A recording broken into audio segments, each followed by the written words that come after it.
and you'll see they're doing segregation. So over here you have biodegradable, over here you have plastics, over here you have polystyrene.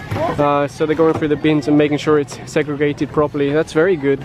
Good morning everyone, I'm here at Manila Baywalk for today's rehabilitation volunteer efforts. You'll see the heavy machinery from DPWH is parked here. Hopefully they'll be starting soon. The police are already here to provide any support and security required to the volunteers, although this is not the main target area today. Today people will be going to Baseco Beach. Many volunteers will make their way directly, but the MMDA will also be doing a shuttle service, which is very good because a lot of volunteers have been saying, hey, I want to go to Baseco Beach, but I'm not sure how to get there. It's kind of complicated, so the MMDA will be doing a shuttle from Carino Grandstand. And this heavy machinery from the DPWH is very cool because it's amphibious, which means it can go on land, but it can also go in the water. And you'll see over here they've got a regular digger and a big pile of soil. The reason why that's there is they load it into this machine and it automatically separates the soil and the trash. So here's a better look at the machine. Right now the conveyor belts are folded up on each side, but they will unfold later like this, and then the dirt gets dumped into there. It spins around in this barrel. All the trash comes out one side, all of the clean soil comes out the other side. Very clever machine, makes the work much faster compared to doing it manually. And here's some good news. One of my fans recently gave me this. It's a gimbal for a cell phone. I don't shoot my videos on a cell phone, but for sure I can get some good use out of this. Let me put my phone in this and show you how it works. So I've got my phone installed here now, and as you can see the idea is to stabilize it, so no matter how you move your arm, it's going to keep it nice and stable and you're going to get a really smooth video. And aside from that, I can move it automatically using this button. I can turn it right, I can turn it left. You can also set up special shots where, for example, you place it here, probably on a tripod. Let's hope that doesn't fall down, and then you can have it automatically sweep around, so you can get really nice panoramas, or you can have it on a time lapse. There's really a lot of cool things you can do with this. Like I said earlier, I don't actually shoot videos on my cell phone because I have a much better camera that I use, but I'll definitely get some use out of this, and it's such a generous gift from the fans, so a big thank you. Over here you see a very dangerous predator. He's got his eyes on the fisherman. I think a robbery is about to happen and this predator is going to get all the fish. So I'm now here at Baseco and the Coast Guard are here, Philippine Coast Guard. They're giving out water with ice, which is a bonus, a nice cold water. Any volunteers that need to get a drink, I might top up my own water bottle here. And there's a lot of volunteers over here from Baseco, but you'll see they're wearing the 4 ocean caps. Little girl here, up here. Boop. So yeah, cleaning up trash, that's good to see. This area is like walkable because there's so much trash here. It's like an island. And out there on the water you'll see a boat from the Coast Guard keeping an eye on the volunteers, making sure everyone will be safe. And you'll see a lot of volunteers over here from the Coast Guard itself cleaning up trash, plus more residents from here in Baseco. And you'll see they came prepared with their own shovels, rakes, gloves. So yeah, they should be able to get a lot of work done here.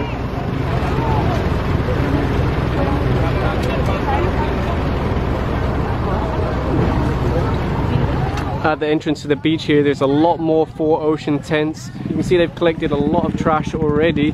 Very good, very good. Lots of volunteers here today. And you'll see they're doing segregation. So over here you have biodegradable, over here you have plastics, over here you have polystyrene. So they're going through the bins and making sure it's segregated properly. That's very good.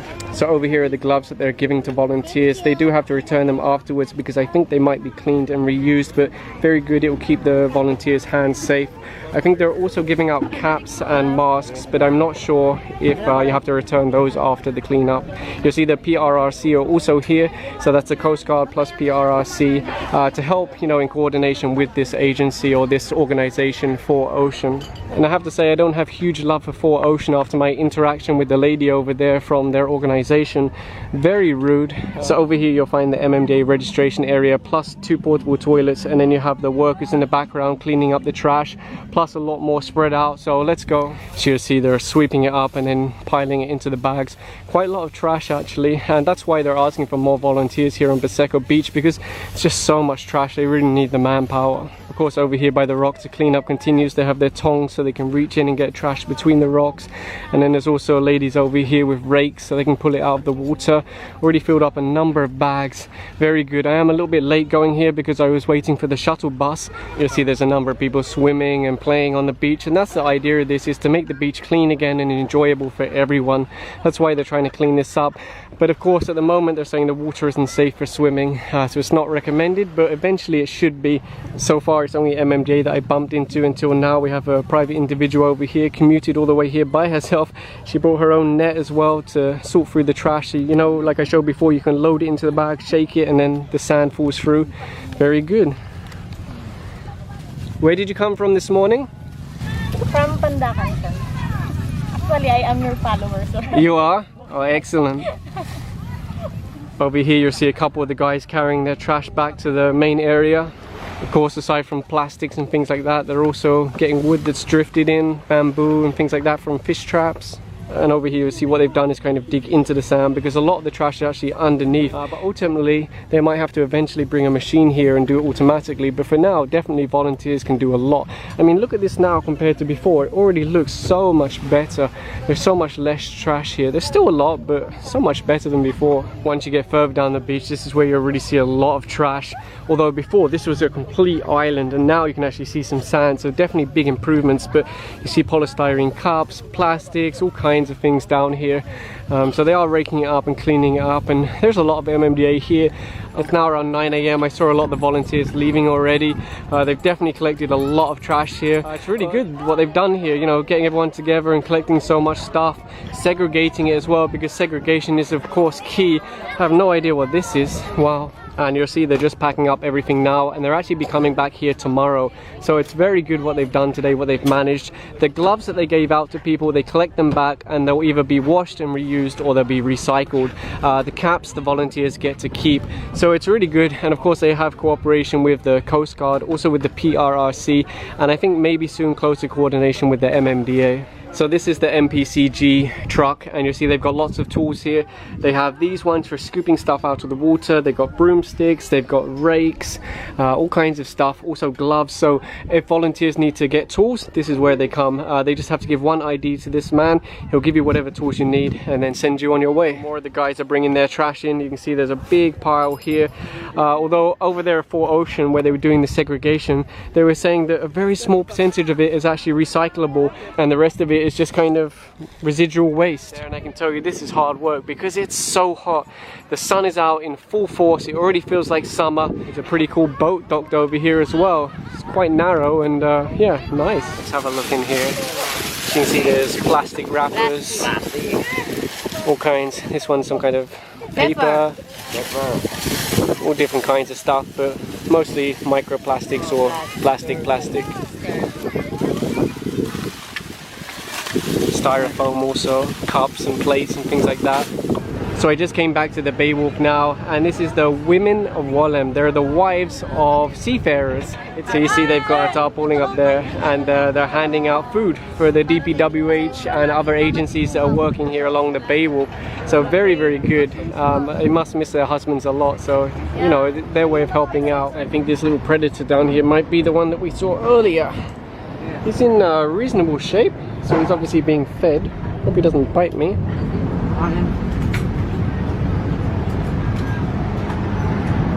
You'll see the DPWH just finished their lunch and they're back to work. These machines are really huge. It's hard to give you an idea of scale on camera, but they are ginormous. It's amazing how these machines look so small on camera, almost like Lego, but I assure you they're very large.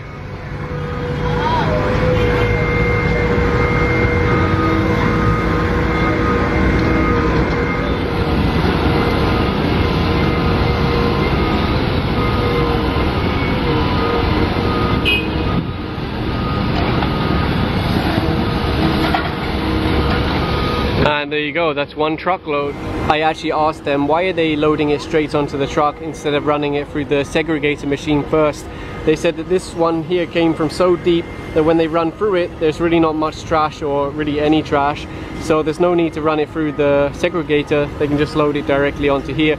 You have to remember that there is a cost associated with running that segregator, both financially and environmentally, because it runs on diesel. So that's a cost, plus you have wear and tear of the machine. So if there's really not much trash in here or any trash, then of course there's no need to run it through that machine. They can just put it straight on the trucks, take it to the staging area, and then depending on soil samples, they can use this in future government projects. It's going well, it's going to plan, and having all this heavy machinery, having the right equipment, it really helps to get the job done sooner. And look at this, this is the MMDA river ferry. It's been a long time since I've ridden this. People keep asking me, is it still in operation? Yes, it is still in operation. And look, they're just unloading passengers now. What would be great is if they can have more stops and more ferries. But it is a big investment, because the thing is, you don't get riders until it exists. So you spend a lot of money up front and then people start using it. But look, there was already quite a lot of people on there. I'm very happy that I bumped into this. So I'm now back at Estero de Magdalena, and look, they finished clearing this. It's now completely open. Before, this whole Estero was a virtual island of trash and you could literally walk across it. Now it's completely open. Of course, there's still so much trash here because the squatters throw the trash out their window. That's why it's pulled up over there. Many of the families here have already been relocated, and that's why there's not as many houses here as before. But there are still some families that still need to be relocated. It's a little bit difficult because they have to find cities willing to take them in, give them a house, give them a marketplace and things like that. But it's a work in progress and definitely big improvements. Although look at this, it's coming up from the water.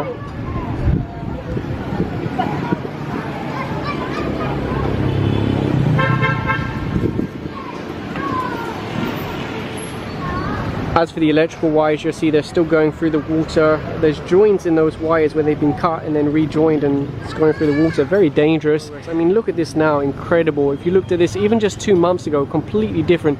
Still people throwing the trash there, even though they've seen me videoing and said hello to me.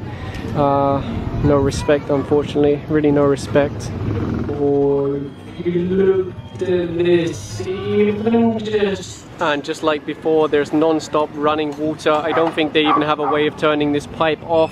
It's very worrying because there's a water crisis right now and the water's just flowing non-stop every time I go here to Magdalena. You'll see on the other side they're making good progress with that wall. Like I mentioned in my last video, the idea is that this will be a nice walkway. They'll remove the informal settlers here also, or squatters, depending on how you consider them.